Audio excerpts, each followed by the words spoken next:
So I am currently working on the game that I want to do for my next video. However, it turns out I had just some random game pop in. Enter I Am Setsuna. This was supposed to be a fast video, but I think I've blown it a little out of proportion, so for the next 40 minutes, enjoy me talking about I Am Setsuna?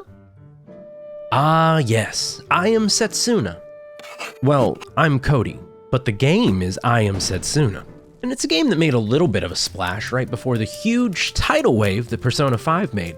Created by a studio called Tokyo RPG Factory, a wholly owned Square Enix subsidiary, I Am Setsuna was designed to harken back to the classics. It came out in 2016, an era that started what I would argue has been a golden age for the Japanese-style role-playing game. Before this, all the best JRPGs, in my humble onion, seemed to be getting releases only on portable consoles. Now RPGs are so plentiful, we're starting to get spoiled for choice. So needless to say, it was kinda odd that I decided to pick up this game during this year's Steam winter sale. But hey, I was shocked to find out not only a rather competently made JRPG, but one with a distinctive style. I was so surprised by it that I ended up beating the game over the course of a week. It's a short story as far as the genre is concerned, but I still burnt through it. And you know what? I'd like to talk about it a bit. So if you give me the time, I'll explain why the game grabbed me like it did. This video will be a little different from my last in that I haven't just sprinkled big spoilers throughout. The first couple hours are spoiled, but when I get into the big twists, I'll be sure to give you a warning so even the uninitiated can hear about what struck me with this flawed but very pleasant game. I Am Setsuna is not a perfect game. I feel like this is a weird way to start a mostly complimentary video, but I wanted to grapple with that first. The game's nowhere near close to a timeless classic, and why would I even bring that up? To expect a game to be a timeless classic is a little bit insane. The only thing that proves a timeless classic's classicness is, well, time. Most media we consume we don't go into with the hopes that it'll be a defining moment for the genre or the generation, or I hope you don't. That would make for a lot of disappointing experiences. But with the number of games that come out, and at such a rapid rate, you'd be forgiven for not wanting to waste your time on a bad game either. We want it to be good, sure, but I don't think most reasonable people turn on a game they're looking forward to and think, this is going to be the greatest thing of all time. Unless, of course, they were reminded of an all-time classic on the way in, then you might set the bar a little bit higher. You see, I Am Setsuna brings up the 1995 bona fide classic Chrono Trigger in its marketing materials. Now, to be clear, this game does borrow some of Chrono Trigger's battle mechanics, but if you were to read the Steam page description, you would think this is a game set up to blow your mind, and not a title on a budget in the least. Seriously, listen to this description. Inspired by the timeless classic Chrono Trigger, I Am Setsuna is a great homage to the JRPG masterpieces of yesteryear. Journey with Setsuna as she prepares to make the ultimate sacrifice and save the people of her land. Okay. Now I think I put a little bit of drama on the reading of that description, but you still get the idea. You want to be very careful bringing up a classic all-time game when your game might not be one. Sure, this game borrows from its inspirations, but it isn't looking to surpass them in any way. In fact, I would say it shows restraint, which isn't as strictly bad as that phrase might sound. This is a game that knew it was on a budget and actually set its sights accordingly. We'll often celebrate games that fly too high and fall, but there's something about knowing your limits and staying within them that's also laudable. I would argue Radiant Historia on the 3DS is more directly inspired by Chrono Trigger than I Am Setsuna is, but that doesn't change the fact that they use the words Chrono and Trigger and Masterpiece in the description. Just a quick aside, I'm not calling Radiant Historia a Chrono Trigger knockoff, to be clear. It's actually really good. Maybe I'll do a video on it someday, I don't know. It's so hard to capture footage for a 3DS. While I Am Setsuna has parts from the Chrono Trigger battle system, a semi-turn-based affair utilizing the active time system, which forces you to kind of hustle your choices, I Am Setsuna pulls from a range of sources from older Square Enix titles as well, including Final Fantasy 1, 4, 10, and probably more that weren't readily obvious to me. Thankfully, because it feels more like a pastiche of all the games I've said, it makes it feel like I Am Setsuna is in conversation with these ideas rather than aping them mindlessly. I Am Setsuna is not alone in its approach to selling us the classics. In fact, it's pretty much right on time. Once you hit your 30s, people are usually a little more keen on nostalgia. Adult life has a way of making being a child free of responsibilities a lot more appealing, especially in hindsight. Later, if you're lucky, you might have moved on along in your career enough that you have a little bit more disposable income than you did when you were a child. Now you can pay for that cool toy you wanted when you were 10. Or, better yet, they made a cool display version that might be semi-acceptable inside of an adult's home. Not that I would know, I don't have tons of that. In the United States, there's a restaurant chain called Johnny Rockets. I promise that I remember that this is a video game review. And if you've ever eaten at one, the first thing you're going to notice is that they are incredibly fond of the 1950s. Johnny Rockets didn't open in the 50s though. It opened in 1986, about 36 years after the 50s, just in time to cash in on that feeling of nostalgia. Now, I do see some people of the mind that nostalgia is bad for objectivity, and I think I can agree with that, but I also don't think a game review is an objective thing, it's experiential. I Am Setsuna has a song, Tender Glow, which you should be hearing quietly in the background now if I'm doing my editing right, that reminded me of spending Christmas alone, snowed in when I lived in Chicago with my cat. I was sipping hot cocoa, staring out the window, wondering what my family was up to, sad that I couldn't make it out to see him. You probably don't get that from listening to this song, but if you do, whoa, that's weird. What's important, however, is to keep in mind how nostalgia affects me personally. The most dangerous part here is a trap of thinking that someone young is wrong for not seeing what you did. Something I catch myself doing a lot. They don't make them like they used to. You know, Final Fantasy IV had really great turn-based battles. That was the style at the time. God, I love Final Fantasy IV.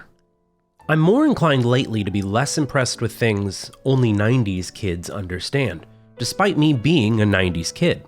You being alive for the Talk Boy isn't really as big a deal as I sometimes can think it is. You're not a better or worse person thanks to your lifetime's proximity to that product. I do like stuff from when I was a kid, to be sure. I just don't want to get stuck in a loop of back in my day isms. However, that's not to say I don't think there's value in game design from older eras that we don't always pull from. I think a lot of modern JRPGs tend to talk just a little too much. Not enough to make anything unenjoyable, but you might like it a lot more than I did. And it's for these very same reasons that I consider I Am Setsuna a success, while someone who didn't experience the games it harkens back to may not. But I think there's value here beyond me liking these old classic JRPGs from when I was a kid. And if you give me a chance, maybe I can explain why this game isn't just nostalgia. Now that I've gotten on the internet, I'd rather be on my computer than doing just about anything. Me too, buddy. Me too. Let's start by setting the stage a little for the story. I'm going to cover the opening 3 or so hours of the game in this chapter, so no big spoilers. I'll warn you when we get to the big spoilers.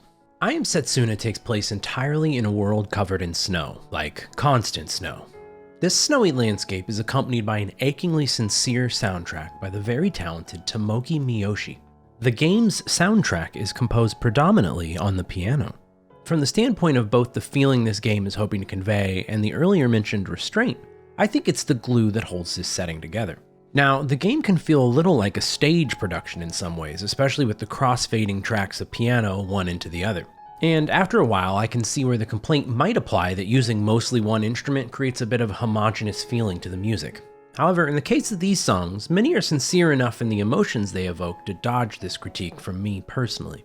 All the tracks in this game pretty much give you the exact right mood you need without those additional instruments, which is a real testament for the compositions themselves, and another great callback to the restraint this game has at its very core.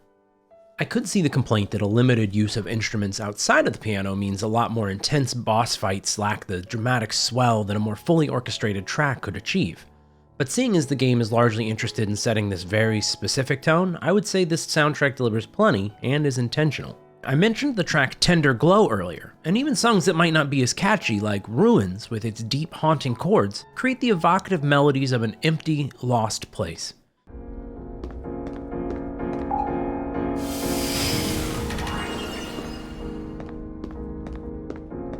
So it's interesting then that this game should open on its protagonist, Indir, with no sound at all, just the quiet footfalls in the snow. Indir is a member of a mercenary clan that wears masks, creatively called the Masked Mercenary Clan. I imagine the meetings to name that group must have gone into the late hours of the night. Even among their clan, Indir seems to be remarkable. In fact, most everyone he runs into seems to say how good he is with a sword. After completing our opening run-of-the-mill mission, a mysterious benefactor shows up and offers us a new job. We need to kill Setsuna, a maiden in a town called Nive. It's worth noting here, you can name your characters whatever you like. I kept all mine with the default names just to make things easier, and I'm not very creative. We speak with another one of our order, Hapspur, who's older than us, who asks Indir some interesting questions. Has he ever wondered why he does this job? Does he have any real goals? Is Indir going through the motions? Or is he assigning any meaning to his actions? Does any of this matter to him? These are all fantastic questions. Unfortunately, we are a silent protagonist and do not get to know what the answer is. But Indir isn't bothered. He's already on a boat off to do this mission. Hey man, good hustle. Once we arrive at Nive, and after asking around the village, we're told our target can be found at the Falling Snow Monument. Once there, we find our mark, Setsuna. We're very ready to kill her, but we're posed with a question. Maybe we don't? Okay, interesting bargaining tactic here. This would be an insane thing to ask a guy who's going to kill you, but there is a little more to it.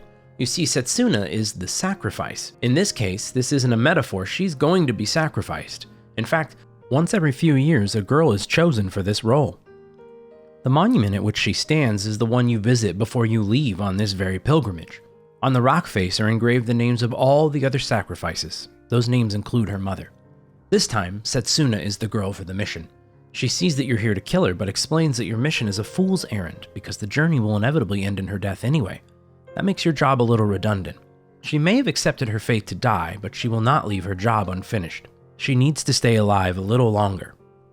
This game thinks a lot about the idea of the greater good and self-sacrifice. It's a theme you'll see come up time and time again as you play. As you get to know Setsuna and her almost cloying sweetness, you get the idea of the kind of person that might put themselves in her situation while understanding the gravity of that choice. Setsuna is nice to monsters, rude people, attempted assassins. In fact, the only time you won't see Setsuna be nice is when the party insists that she'll die if she doesn't fight back. She's a pretty selfless person. Not to brag, but I always make sure to put the shopping cart back in the corral, so I think I know a little something about self-sacrifice too. So we're on a hill to kill her. It's basically a meet cute scenario, but like we want to kill cute, so it's a meet kill. Circumstances and our own protagonist's self-doubt in his role to assassinate a clearly innocent woman coalesce into Indir joining Setsuna and her companion, Eterna, who is rightfully wary of you on her journey to go to the Lost Lands in order to sacrifice herself. Eterna is introduced as not being a huge fan of Indir for pretty obvious reasons. She's the bodyguard of Setsuna on her journey to the Lost Lands. She's very possessive of Setsuna, which is a great idea because Setsuna's pretty naive in a charming way. Eterna possesses powerful magic, quick dagger moves, and wears a hat resembling, in my eyes, a frog. Now, your hero can combo the move X-Slash with her, so gee, I wonder if there's another game where you can X-Slash with someone resembling a frog. Eterna's backstory is one of mysterious origin. In fact, outside of Setsuna, most every character in this game is harboring an appropriately dramatic secret to be revealed at the right time. As you carry on your journey, you meet 3 more characters of great note, 2 good and 1 kinda mean. The 2 good characters include the older swordsman NIDR, which I can only assume stands for National Institute of Dental Research, but oh, no, I'm getting it now, that is his name. Furthermore, since I have no earthly idea how to pronounce that name due to the lack of voice acting in this game, I am going to say Nadir, and hope that that's how it's supposed to sound and not me causing you, a linguist, physical pain. Nadir fits the father figure of the party archetype pretty nicely, and he's Auron if you've ever played Final Fantasy X. He's like the we have perfectly good Auron at home of characters in this game. He has some charm, but not as much as the other cast members. The second is Kier, who's a spellcaster and fills this weird niche of child soldier who goes on dangerous adult adventure. I feel like every JRPG really wants one of these. It strikes me as odd, but hey. He's the comic relief also, but I'll get into that later. The last character is aptly named Reaper, and he has a scythe, like a reaper. But this scythe is extra edgy. It's made from bones. Spooky bones. The spookiest bones you can think of. In fact, the less we say about this spooky scythe, the better. It's scaring me just talking about it. Reaper is so gothy and nihilistic, it's hard to wrap your head around it sometimes. He's also the token I'm showing up when you need me here the least villain, which I'm not ashamed to say I'm quite a big fan of. It may be cliche, but I really enjoy a villain who gets opportunities to chew on scenery. Reaper is notably lacking in a lot of large monologue time. We don't get a Kefka here, but we get a rather vaguely cold attitude with a weapon that's easily an 11 out of 10 on the spooky scale. All the characters in this game comfortably take on different archetypes, Which is where some JRPGs tend to mine for character development. You don't see a lot of the older titles in the genre break too many traditions with this because limited storage space and a sense of expediency for storytelling kept them within certain boundaries. Now, the greats would usually subvert tropes by the end, but there were certainly very good ones that comfortably hang out in the space of working within things you already know. In the case of I Am Setsuna, however, this works because the game's quick runtime means they need to deal in the realm of familiarity to help you get a grasp on these characters quickly before you're done with the story. Using these shortcuts allows the emotional core at the heart of the game to work a little better, and the characters have sufficient backstories and secrets, for the most part, that still give you room to be, if maybe not caught off guard, then at least a little surprised. Some of the end-game side quests with them will flesh out their characters in more interesting ways as well. But with all the trappings of your bog standard JRPG comes a lot of vestigial limbs. A lot of those, over time, have become a bit of a cozy thing for me, even when they aren't very needed. A good example is inns. I Am Setsuna completely lacks inns. I wandered about the first 3 towns searching up and down for them, thinking, surely there must be some sort of mistake. But no, they've actually eliminated them from this game. Now at first I balked at this, in all earnestness though, you can use a tent outside on the world map, so it does shine a spotlight on the fact that a lot of inns in JRPGs will increase their price while the equally effective tent stays static in its price. But that doesn't change the fact that an inn feels cozy, it feels immersive. Your team travels a lot between cities. Staying at the inn is a nice little treat for them. To have a real soft bed? Sure, they don't know the difference, their number's on a screen. But to me, the player, it adds something not fully tangible. Games like Grandia even up the love of inns by allowing you to enjoy communal meals with your team when you stop to rest. So inns fill in that need in my personal immersion, but honestly, are they needed? No. Some modern games have tried very hard to either reinvent or recontextualize age-old mechanics. I Am Setsuna updates a lot, but still keeps a lot of frustrations from older games. Your inventory fills with junk items that you need to sell in order to unlock moves called Sprite Knights, but they need to be sold individually. Dungeons have a very samey look on a macro and micro level, but they don't have any mini-map of any kind to help you keep your bearings, despite repeating tiles. Encounters take place without going to a new screen, so for the most part getting completely turned around is mitigated, but dungeons in the game only fall into 2 categories, Ice Cave or Ancient Ruins. The budget shines clear as day these times because they're just little tile swaps. Are you in the Ancient Ruins? Well, was it gray or brownish gray? That'll tell you which Ancient Ruin it is. Modern quality of life updates exist in the game as well though. The battle system is a very good example. It subtly expands on the Chrono Trigger-inspired groundwork that it was built on. The active time battle gauge usually punishes players for spacing out and letting a character sit on standby until you need him. Setsuna adjusts this issue by adding SP, which is a bar that fills up and can hold up to 3 charges. Anytime you use a spell or attack, you may expend a point of SP to use a momentum bonus. The momentum bonuses vary from adding status effects to simply doing extra damage. This, coupled with characters having a lot of options for how to build out your style, mean you can explore a large range of moves for each character. You can fine-tune the party to the point where you like and feel most comfortable. The first example of this is Eterna, who straddles the line between magic and a thief class pretty handily.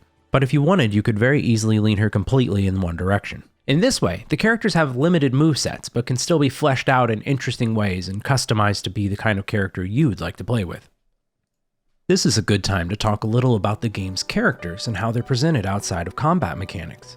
By the time you finish I Am Setsuna, you'll have gone through an adventure mainly with a party of 6 with a 7th character introduced later in the game. These characters are painted broadly, and the dialogue is as well.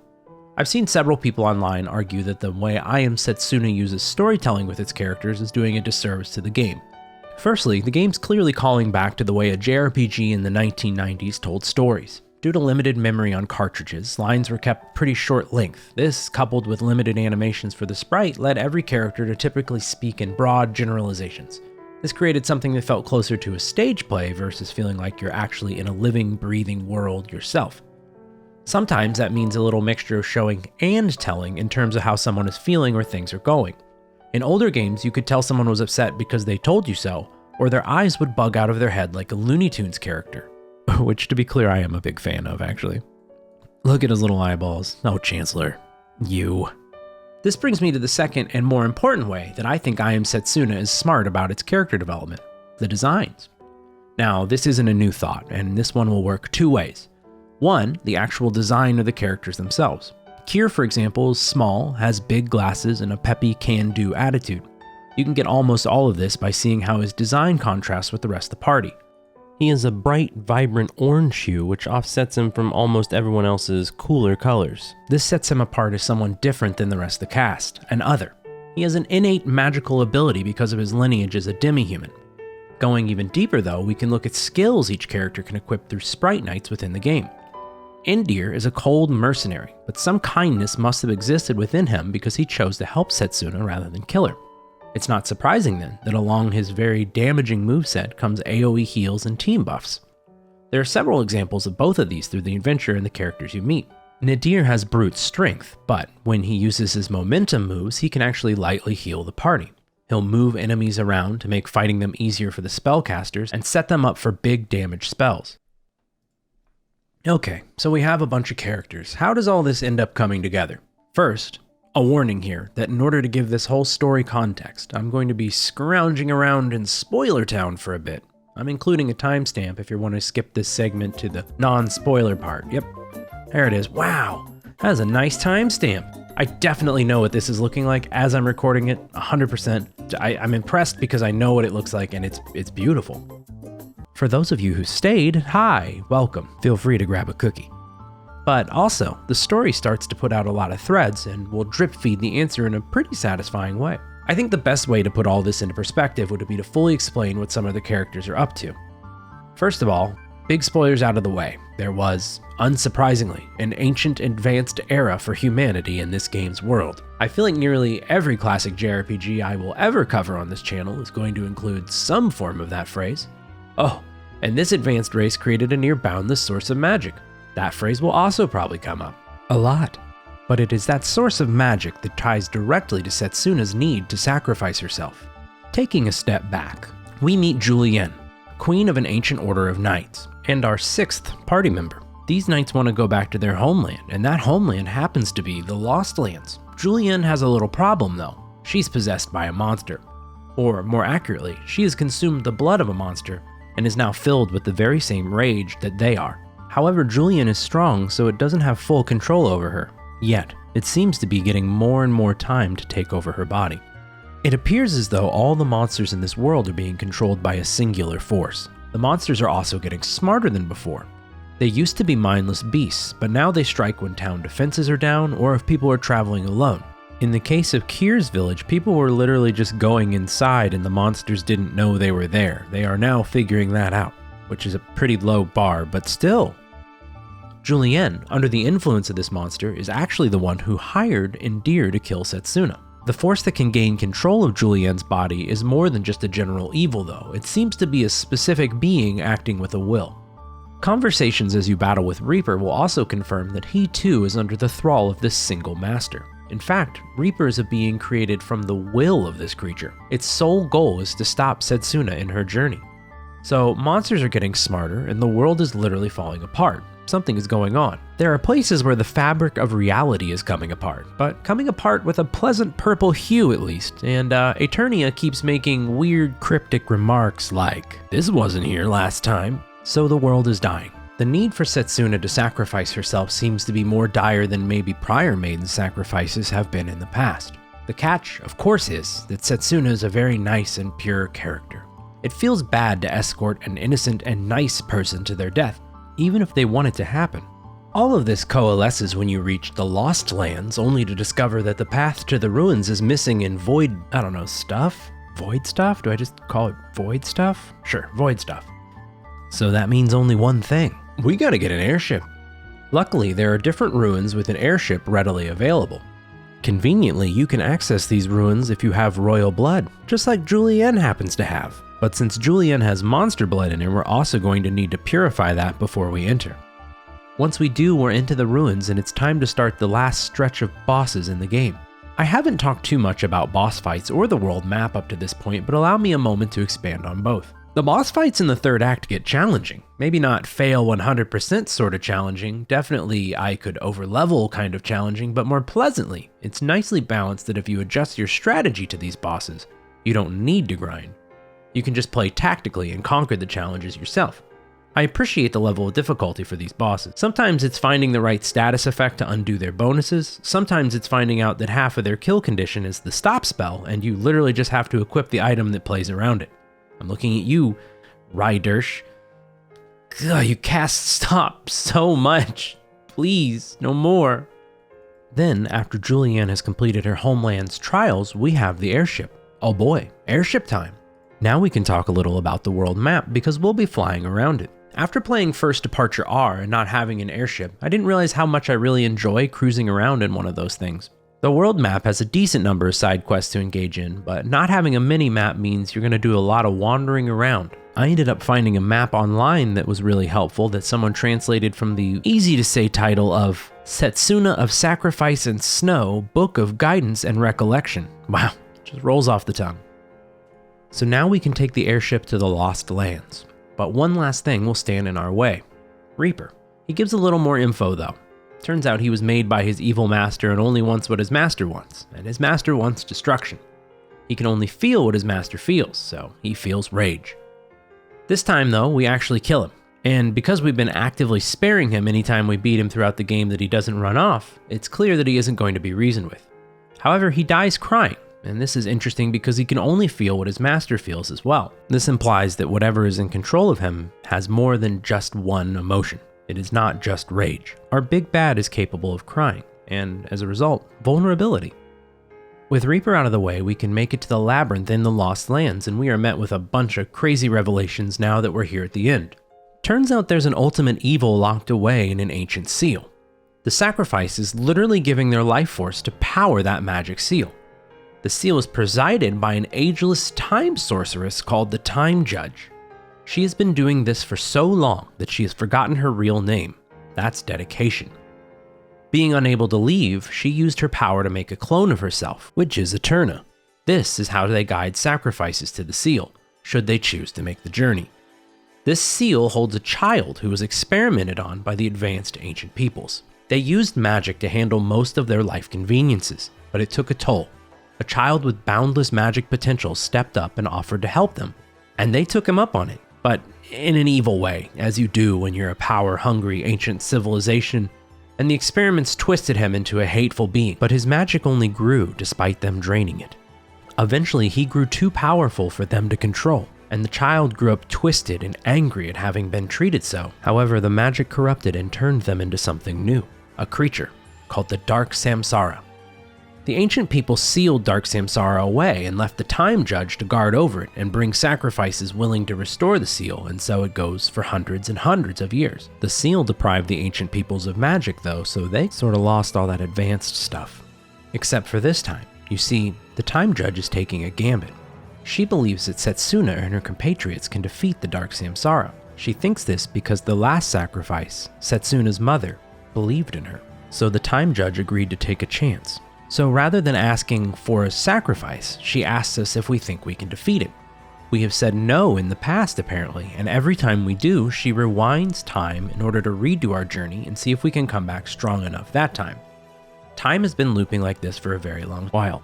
So long, in fact, that when I asked her how long, she dodged the question. This loop seems different though. Reaper, the vanishing land, Indir with the party, none of this has happened in any other time loop. However, an unseen consequence is that Dark Samsara is getting more aware that it's in a time loop, and it's using this opportunity to further its influence on space-time. It created Reaper to stop us. It made Julianne put a hit out on Setsuna. None of these things occurred in previous time loops. Ironically, the Dark Samsara making these changes is also the reason our party feels strong enough to go and face it. And if we defeat it, then we don't have to sacrifice Setsuna. Nice, Setsuna, we did it. Well, we're gonna do it.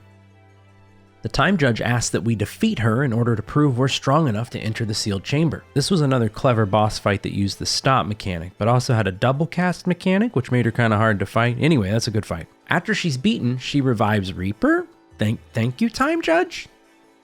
But according to her, he was able to be reborn via time shenanigans by his own design. Reaper's final moments were feeling a new emotion, sadness, something he had never felt prior, and he feels that this pain is something terrible his master is feeling. He's inclined to stop it as well. And he has no name, and Reaper's a little too on the nose, so we name him Fighties.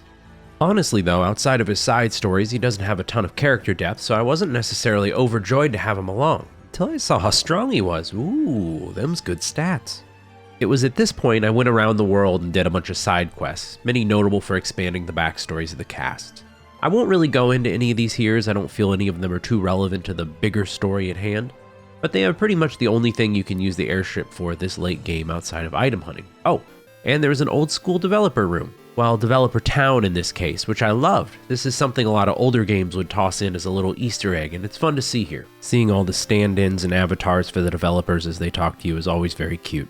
Side quests and bonus weapons out of the way though, we're sufficiently leveled up to do battle with the Dark Samsara. This boss has 4 mini-bosses that you need to defeat before approaching it, and the side quest under my belt, none of this felt as challenging as some of the more puzzle-like bosses on the way up to the final fights. Dark Samsara has an auto regen, huge damage spells, and a horrible end move that will wipe your party on the final turn if they don't have high HP, thus making you start the fight over. Thankfully, I did have high HP, but just a warning to you. Oh, but we defeat the Dark Samsara.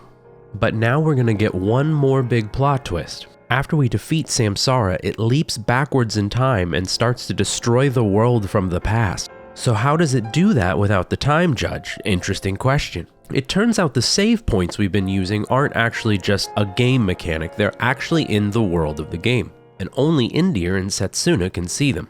They're basically time residue. Powerful moments can leave imprints in time, so even though you destroy the time judge, these moments still exist outside of her power. The Dark Samsara used one of these moments to travel back in time. In the place we defeated Dark Samsara is one of these time residue spots. So Indir and Setsuna, being the only ones who can interact with it, decide to leave the rest of the party and set off back in time in order to find Samsara before it can finish destroying the world from the past. I'll go ahead and say it, I think it's a little convoluted. Now, this is a weird twist, but it did manage to bring me back around by the end. We're taken back in time to Setsuna's village, Nive. But long before we had visited, Setsuna is still a child in this timeline. We follow the trail that the Samsara has left to the falling snow monument where we first met and tried to kill Setsuna. While not entirely human, Dark Samsara's form is much closer to the child it once was. However, you defeat this monster pretty easily. It doesn't really put up a fight. If you let the battle play out without attacking back right away, Samsara will talk you through their feelings of sorrow and sadness at wanting to help humanity, only to be taken advantage of by the very people they wanted to help. All this culminates in eventually a repeated request for Indir to please put them out of their misery. So you do. You strike a fatal blow. This whole scene plays out in an eerie silence. Dark Samsara is finally dying, and it's scared. Setsuna rushes to the creature's side and absorbs it into herself. Apparently she had been planning this since you went back in time. She says the child's been alone for an inconceivably long amount of time. Time passing with its thoughts and its rage, even though it was sealed up for the mistakes that others had made to turn it into this. She doesn't want Dark Samsara to have to die alone after spending all that time endlessly trapped by itself. You're asked to finish the job you were originally hired to do. She asks you for a final mercy for both of them, but not as an act of cold murder like it would have originally been, but an act of mercy for someone prepared to give up their life so that another may finally feel the warmth of compassion after so long alone.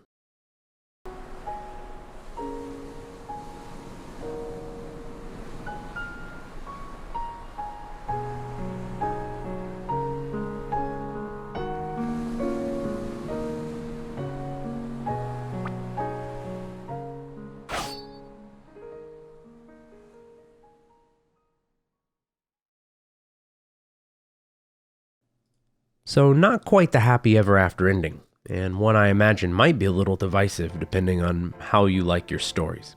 Especially since they toy with you for a bit with the, oh, she's gonna die, oh wait, no, there's a solution, no, but she is gonna die. I think that makes a nice narrative overall, though. The one real catch to all of this is that having a simple, concise story is less of a problem than not having any character growth.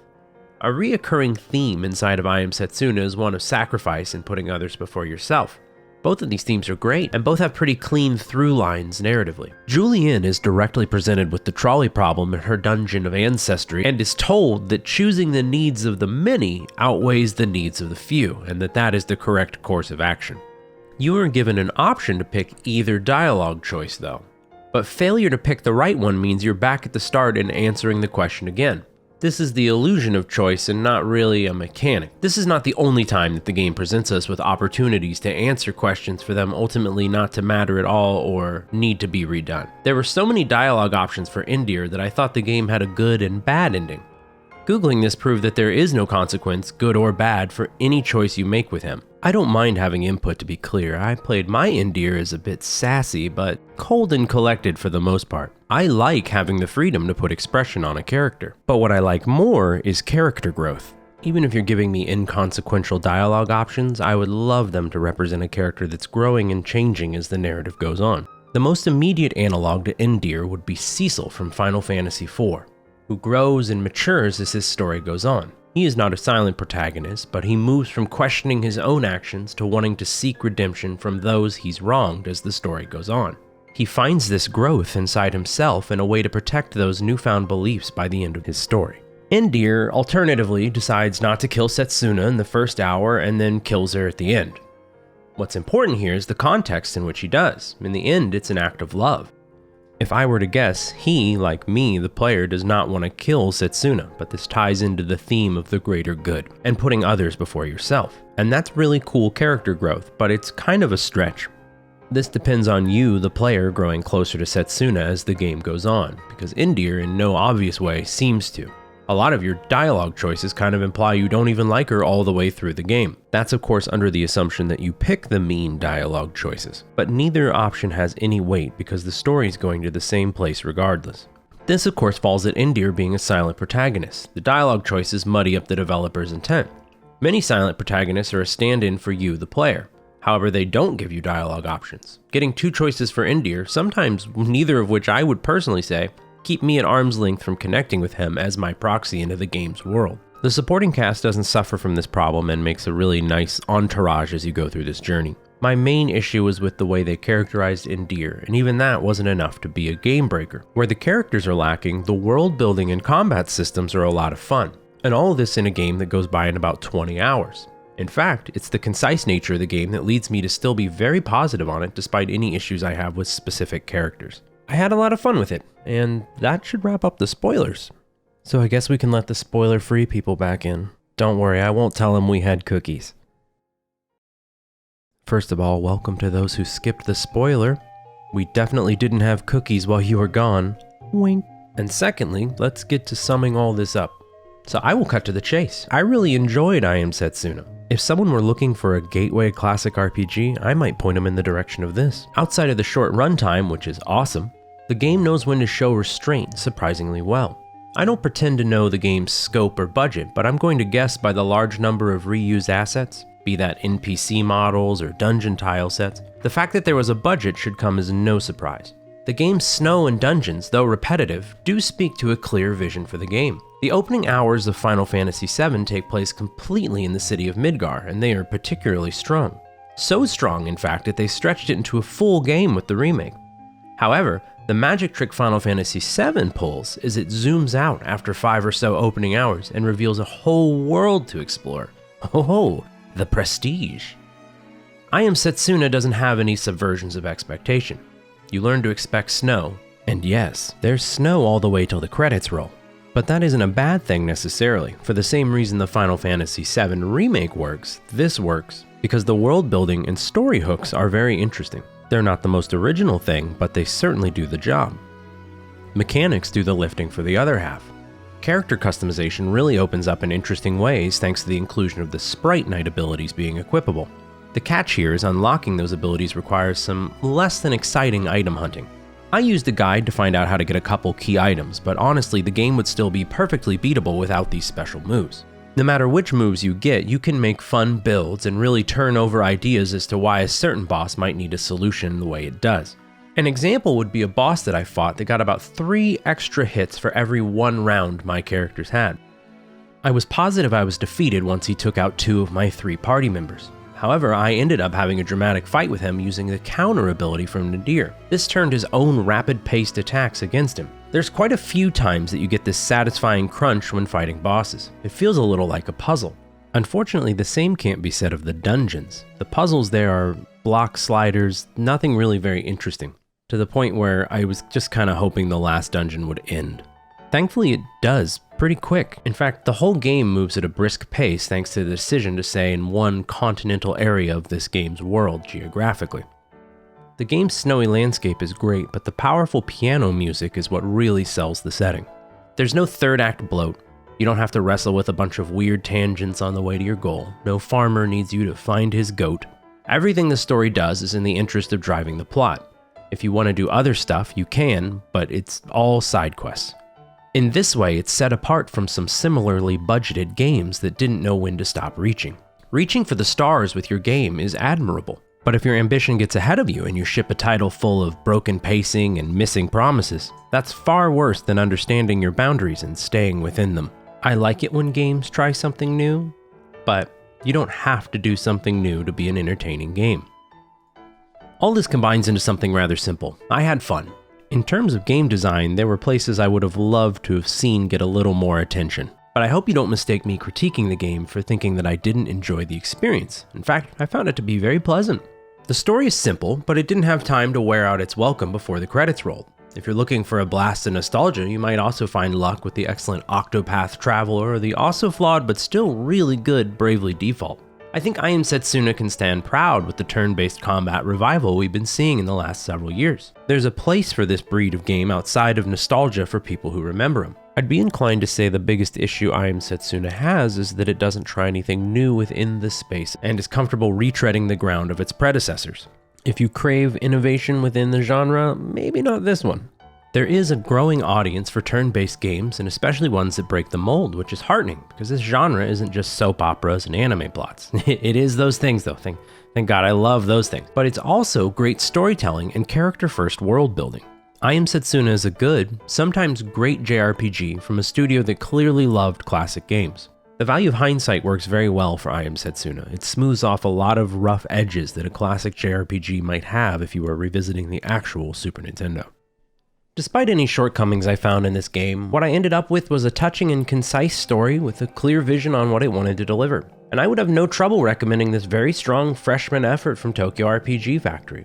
It hits a wonderful balance of nostalgia and fun without feeling like a lazy cash grab, and that's probably more credit than I gave it when I started it up for the first time. It really surprised me. I'm glad I gave it a chance. Well, that's all I have to say on I Am Setsuna, a little RPG from a little RPG factory. You know, I'm not sure if Tokyo RPG Factory still exists. They've been quiet for a pretty good while now. Their last game was 2019, so I'm not holding my breath.